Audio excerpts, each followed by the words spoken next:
Well, the last time he was on, Michael Darda was making a bearish call on Europe. Michael is the chief economist and also the chief market strategist at MKM Partners, joining us from Stamford, Connecticut. Dominic Chu is also here with me. And Michael, we've been talking about whether or not Greece is now going through, or Europe is going through its Lehman moment. And are we closer to that? Unfortunately, I think we are. If you look at those debt markets over there, they really do look bad.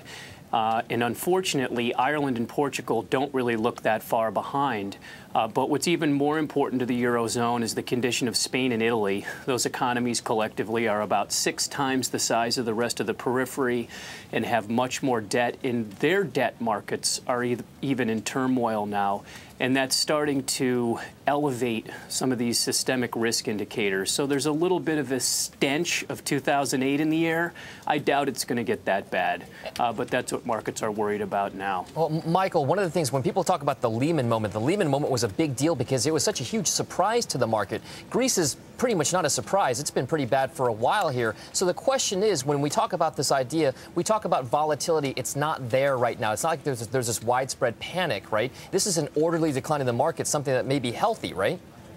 Yeah, you're exactly right. It's a very good point. This is a known known. So everyone knows Greece is bankrupt, and frankly, the same situation for Ireland and Portugal. So these aren't really surprises. What would be a surprise, and I think a much bigger risk for the global economy from a systemic risk standpoint, is if Spain and Italy hit the skids. And one of the reasons we've been cautious and more negative on Europe is that the ECB's central bank policy now, contracting the balance sheet, presiding over very weak broad money growth, the ECB, in our view, is sabotaging the fiscal austerity in the Eurozone, much the same way that the Federal Reserve did in 1936-37. Sabotaging. So raising interest rates is absolutely the wrong move. Absolutely. And it goes beyond that. Rates aren't very high in the Eurozone, but as Milton Friedman taught, the level of interest rates can be a very misleading guide for the stance of monetary policy. Rates were low in the 30s in the U.S. Rates have been low in Japan. And what we're seeing in Europe is a contracting monetary base. The ECB has full control over that. So they're deflating the basic measure of the money supply at a time when there's a lot of fragility in the periphery. It makes no sense whatsoever. And if you look at the broader monetary aggregates that are more tied to credit and lending, very weak in Europe, much weaker than in the U.S. So the outlook is not a very upbeat one at the moment. No, well, definitely not by your definitions. Mike, let me just, I want to bring it back, though, to the U.S. and talk about how any of this affects what is going on in the U.S. And we had an interview with Steve Leuthold earlier, and this is what he's saying about the markets here. I expect we're pretty close to some type of a significant rally point.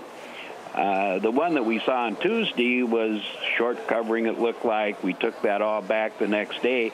But I really think we're probably close to an area where we're going to get some significant bounce.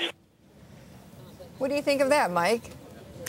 Well, he very well could be right. Despite the dour commentary that I've had for the Eurozone, there's some important things that the U.S. has going for it. We're certainly not totally immune, and I think one of the reasons the financials have been weak is there's concern about what the CDS exposure here is for the U.S. banks if we end up in a situation where there are defaults or serial defaults in Europe. But let me mention a few silver linings. I mentioned money supply in Europe very weak. In the U.S., it's doing better. So broad money growth in the U.S. is rising at a 6 to 7% annual rate. Last year, when QE1 ended, it was contracting. We're starting to get some business lending now. We were not seeing that last year. So I think that, all in, the U.S. will probably be okay. The second half of the year could shape up relatively well. And if that's the case, then the S&P 500 probably doesn't have dramatic downside from here.